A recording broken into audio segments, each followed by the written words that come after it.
Alright.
You ready to survive it though? I gotta give it to you though. The little bit of lessons, magnify them over time, yo. I appreciate you, daddy. I see what you tried. I see what you did. I was down for the ride. I know I was daddy's girl, but my life was twisted, influenced by the world. I remember one night, this is when I was living with my mother and my father in Maryland. I had to be 7 if I had to guess. There was a neighbor. It's a husband, wife, daughter, son, brother, sister. I'm not sure why I was there that night, but some weird shit went down. And I know it was me, but I don't know what was me. I feel like, looking back, I'm like, was I possessed? I don't know where it was from. But I remember overhearing the parents of the children that I was visiting, because the brother and sister were my neighbors and we were the same age. I was staying the night. They gave me a room. I remember playing a game and it made this obnoxious noise, and the parents were like, "Who is playing that?" And they were like, "Kalisha." And I was like, "Sorry, I just fucking bored. Might as well stay at home." But anyways, that's the only child syndrome. I remember overhearing those adults at some point. I don't think it was the same night I stayed the night. I think it was just another day I was there. Overhearing them in the other room talking about my parents. They're just gonna get divorced anyway. And that's when I kind of looked at my parents a different way. They're not staying together. This is not happy. And I finally analyzed their life a little bit different compared to the family of 4, wife, husband, brother, sister. Seemed like the ideal family. I don't even remember their names. At this point, it doesn't make a difference. The only difference is,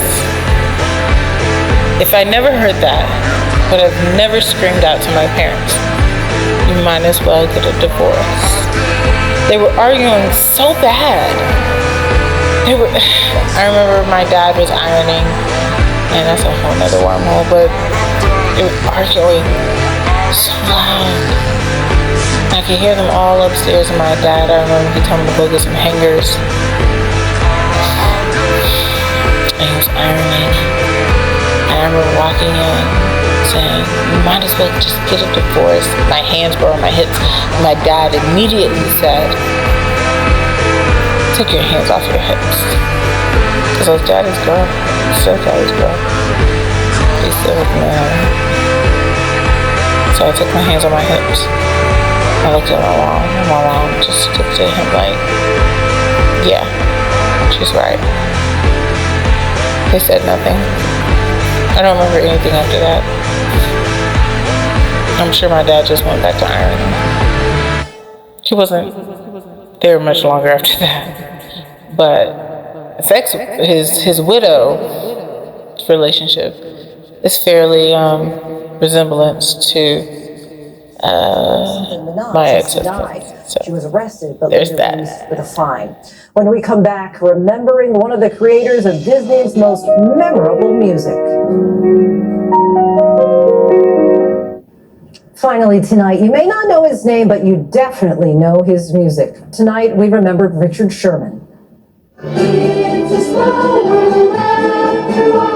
You know his music. It's as melodious as it is magical and memorable.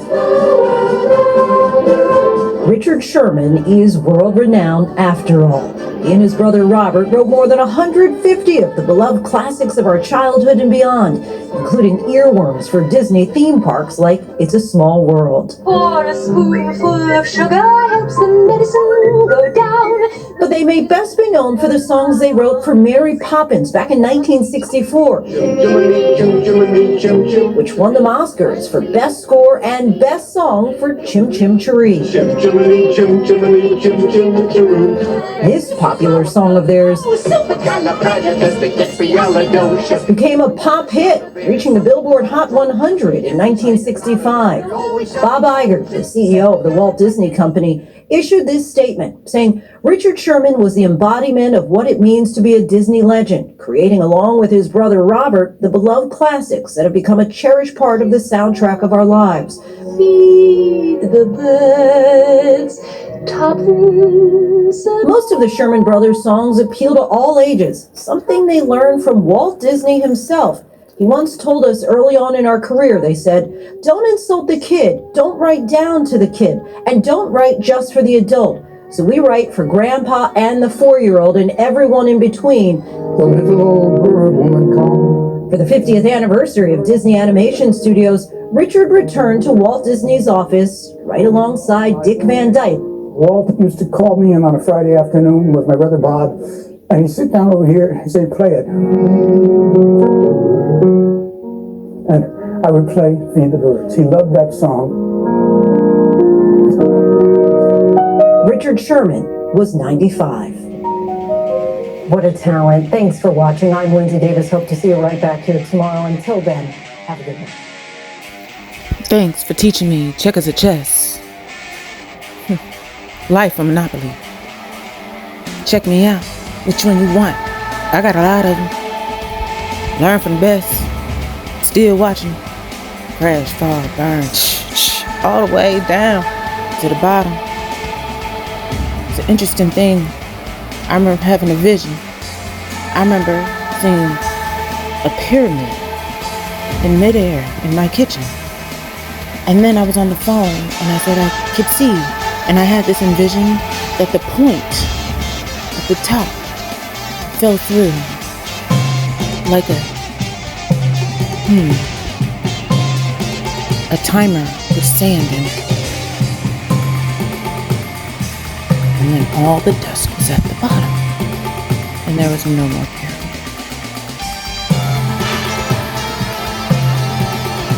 Of that soup. Because in all reality, it just made another pyramid. Because the bottom will always have more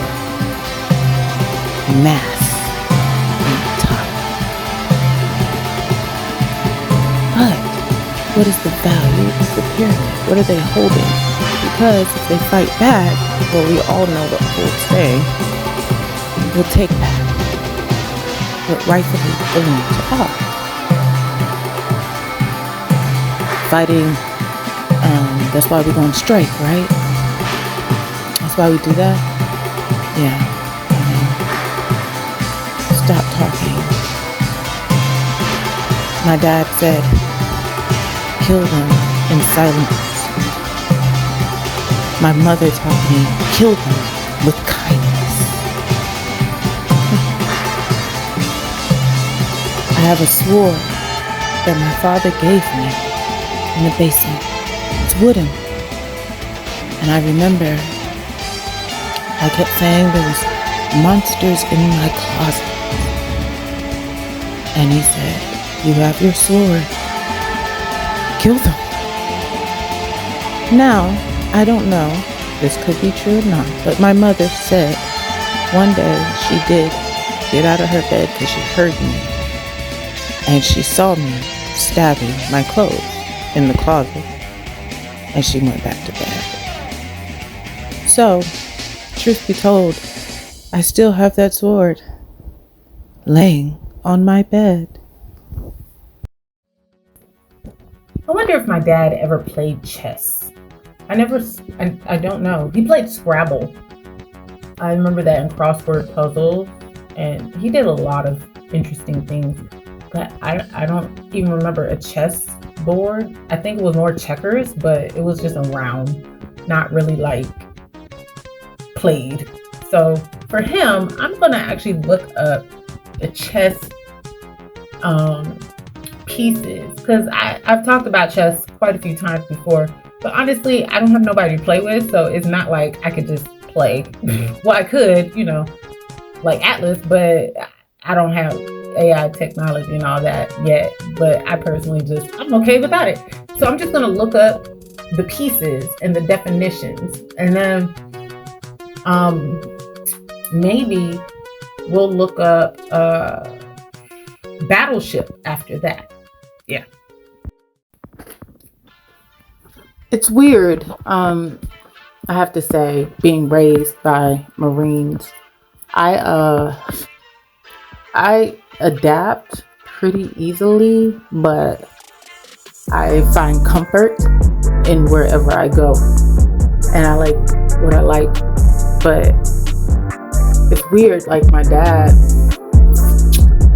I wish I just had more time with him growing up, but the lessons, he taught me a lot of like subtle lessons, and at the age that I got them, I had to kind of just take them like, okay, because when you get advice from older people and you're like 6, you can interpret it however a 6-year-old interprets it, and then some stuff just sticks with you for the rest of your life. And a lot of things that my dad really genuinely enjoyed spending time with me till basically my parents split, because we moved and it just became really distant. Like, he would watch TV with me, take me to the park, he would he spent time with me. that was really it. And I don't know, I've been on this weird like transition the last few months, and I'm good now, I'm safe. And the last 2 months, I don't want to say purposely been taking a cold shower, but I've been in a cold shower. And today was my first hot shower, and it was weird. Like, my brain is like, it should be cold, even though I was wishing for hot. And then I thought about like my parents, and I thought about like military, and I knew at a young age I was not going into the military. I just knew based off of them. Like, I was like, that ain't the path for me. But because they were Marines, they still had a certain type of training, like emergency bags always ready, storage. Like, they just always like taught me certain basics, how to survive, and regardless of what, because you have to sleep, you have to eat, and you need shelter. But I mean, life is so much more than that, but that's the bare minimum, on top of like being safe, feeling comfortable in your skin, enjoying a hobby or two. Like, sometimes it is surviving, you have to learn how to survive, but you don't know what a level of surviving is until you get to a new level, and you're like, oh, welcome to level 10. I think it's very weird. I'm in a state that recently I've started analyzing how I'm talking and what I'm saying and the verbiage I'm using and the humor I have. And I realize I actually joke about committing so many more crimes that I'm not actually committing a crime about. Like, I just be saying shit. Like, I'm like about to run up. And I don't ever do. I mean, I can. I just don't.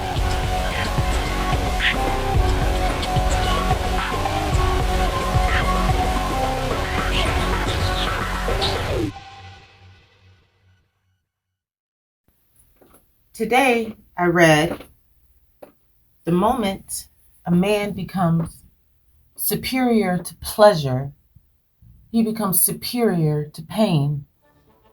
But what happens when the man is superior to pain? Does that mean he's superior to pleasure?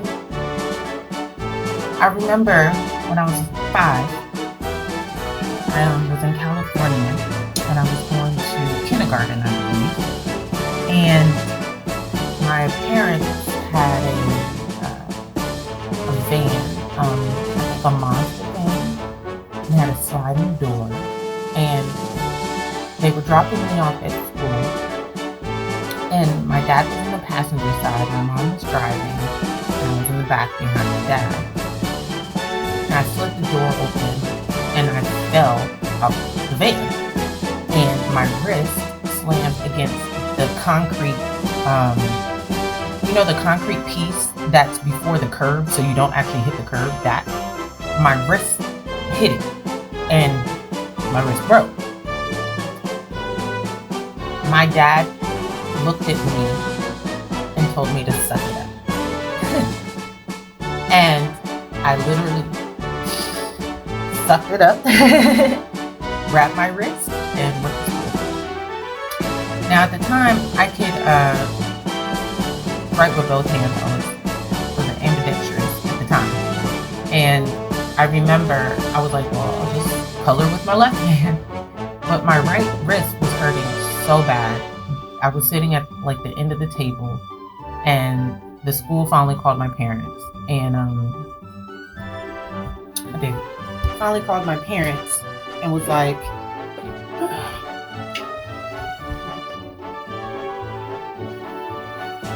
they finally called my parents. We're like, Kalisha keeps crying. You have to pick her up.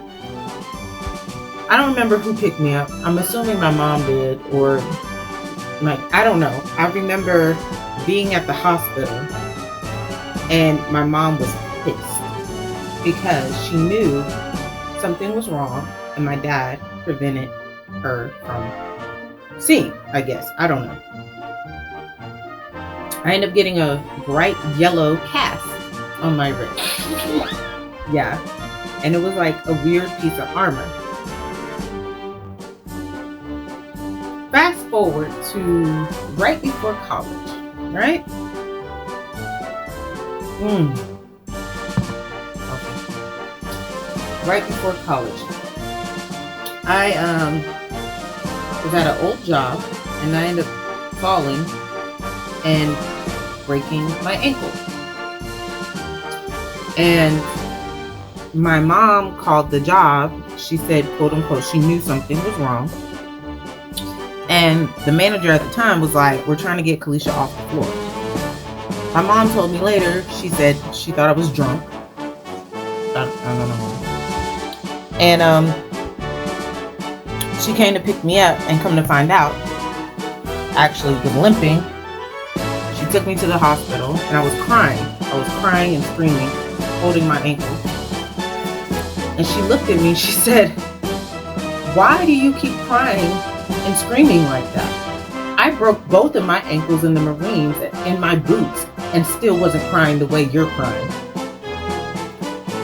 I ended up pulling ligaments on both sides of my ankle and the bone was broke. And I needed a plate and 5 screws. I guess you could say I was told to get used to pain, or be immune to it, or not feel it, or I shouldn't feel the amount of pain I should feel ever. in my own physical body. I guess I understand why emotions and feelings are so hard to feel now.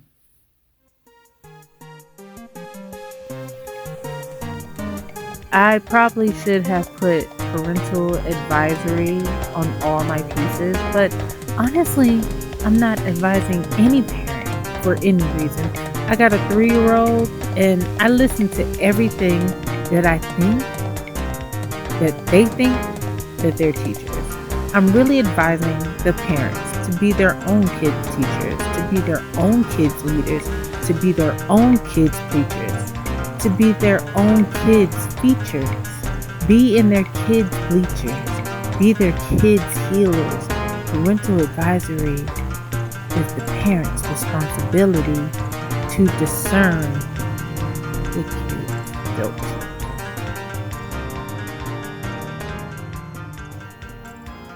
Daddy didn't make nothing basic.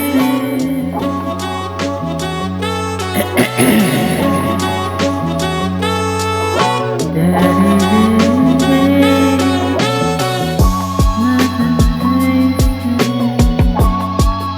Daddy didn't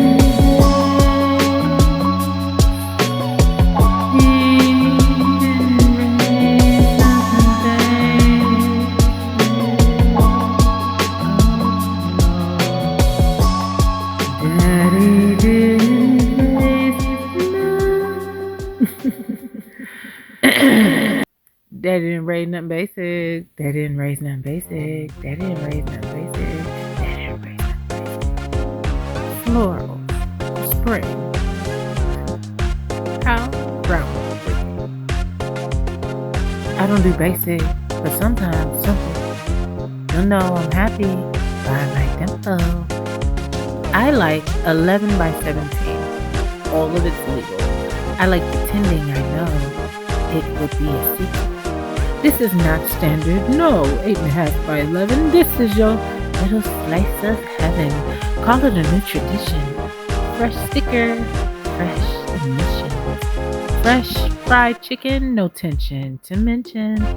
I'm always cooking in the kitchen. This ain't standard.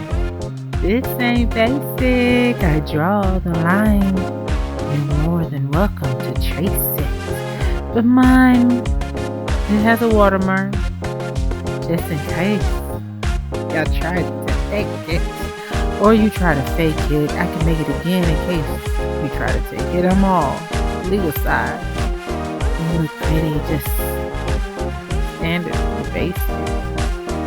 Try to raise your vibration. This is not standard, no 8.5 by 11. I'm all legal. Your little slice of heaven. I don't do basic, but sometimes I do simple. You'll know I'm happy by my temple. I like pretending I know. It's gonna be a sequel. It's gonna be a sequel. Fresh sticker, fresh mission, fresh.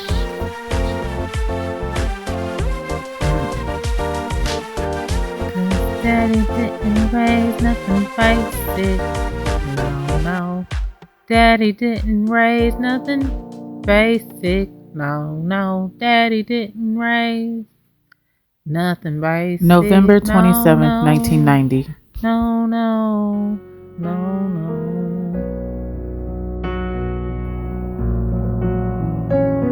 Hey babe, thought I'd let you know that I love you. I sent your mom a thank you letter for the care package, and I must say, I love Kalisha's hair the way it was fixed up. God really smiled on us when He made all this possible. I've been thinking about our anniversary all day, and it's hard for me to believe that we've been together so long. It's been wonderful. and I still have a strong love for you, and I miss you so very much. I got some good news for you. Today I was told that I wouldn't be on the ship going to Sandy, and it looks like I'll be here through the month of December. I'm keeping my fingers crossed. Well, babe, I'm gonna close for now, and we'll speak to you soon. Warm thoughts, kisses, hugs, and dreams. Kiss Kalisha for me and give her a big hug. Love you, Joey.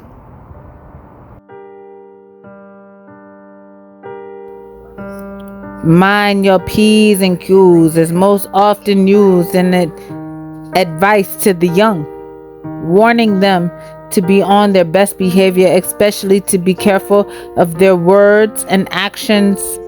There are a variety of explanations of this expression, which dates back to many centuries.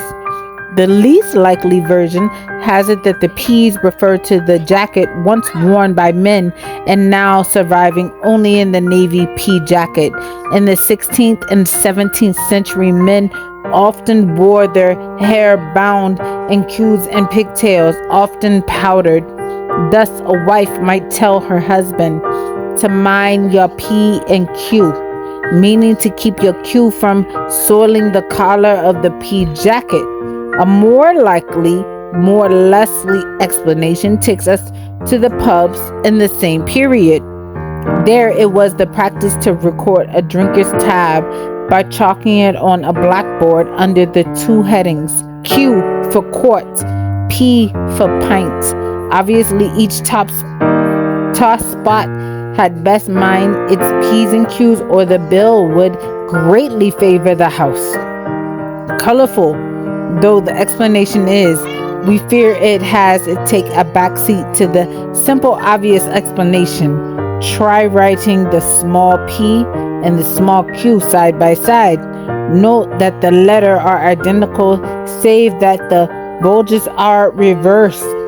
So the odds are the expression mind your p's and q's originated with generations of writing teachers admonishing their pupils to special care in front of the two letters.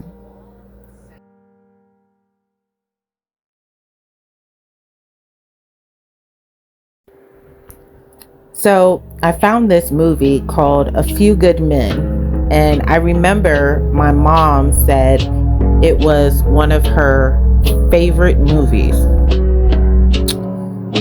Side note, if my parents were alive, I would tell them this joke, but I'm sure because they're definitely watching me, they know what the hell I'm doing. I made this personal funny joke to myself that I think they'll get and they'll laugh. So I'll go back to A Few Good Men in a second. So my dad was a really good illustrator. He used to draw my comics, and I used to color them in. They used to be custom. My dad just was very creative. Both my parents were creative, but he could draw. And so there is this one image or one picture I have framed somewhere, and I believe it's called the Guard, and it's very Planet of the Apes feel. I've taken a couple pictures of it and posted it, and I put his badges, his military badges in there with him and a picture of him in it. And I just did a little image for him. I thought it was a really nice picture. And I remember one time I tried to redraw it, and I don't even look at that, but I adored this one image. So I ended up getting a weird ass shipment from my mom's house after she died. And one of the things that was in it was her leg that she got in Hawaii. She went to Hawaii. She shared pictures with me. She went with a friend, and she was at dinner, and they make those like straw, like bamboo or something. I don't really know what they're made out of, but they're natural base, and they're just leis. Like they drape them over you. And I got it out the box, and I was like, I got her lei. So I put it on, I hung it on my dad's picture, and I was like, this would be my last parents lay together. Anyway, so I'm holding this movie, this DVD, special edition, and it features Tom Cruise, Jack Nicholson, and Demi Moore, and it's A Few Good Men, and a stirring, rip-roaring success, 1992 Academy Award nominee Best Picture. So it's about Tom Cruise, Academy Award winner Jack Nicholson, Best Actor in a Leading Role, As Good as It Gets, 1997, and One Flew Over a Cuckoo's Nest in 1975. Best Actor in Supporting Role, Terms of Endearment, 1983. And Demi Moore stars in Rob Reiner's acclaimed drama about the dangerous difference between following orders and following one's conscience. Cruise stars as a brash Navy lawyer who teams up with a gung-ho liquidator. That's not right. I don't know. Litigator. Y'all know what that is if y'all can spell. Is politically explosive murder case. Charged with defending two Marines accused of killing a fellow soldier. They are confronted with complex issues of loyalty and honor, including its most sacred code and its most warrior and its most, I don't know, Formidable warrior Nicholson. Superbly directed with a trio of powerhouse performances and an outstanding supporting cast, including Kevin Bacon, Kevin Pollak, I don't know these, A Few Good Men, and entertainment to see and appreciate it. Consistently gripping. 1992 Academy Award winner. Okay, so I can kind of see why she said this was one of her favorite movies. I've never seen it. I might watch it. I might pull out my DVD player tonight and watch a movie. But it definitely, the dangerous difference between following orders and following one's conscience. That's an interesting concept in life in general, but specifically in the military, which I'm not. I'm just a civilian.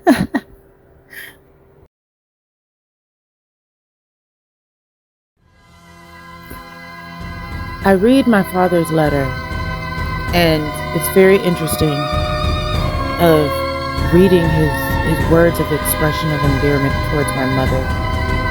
And I know there was love there at some point. Maybe I didn't see it proper. Maybe they didn't know how to express it. I don't really know. That's here nor there. But one of the things in his letter that stuck out to me was how God made all this possible. Now, me and my parents, I don't remember like a religious background, spiritual background. I barely remember saying grace in the household.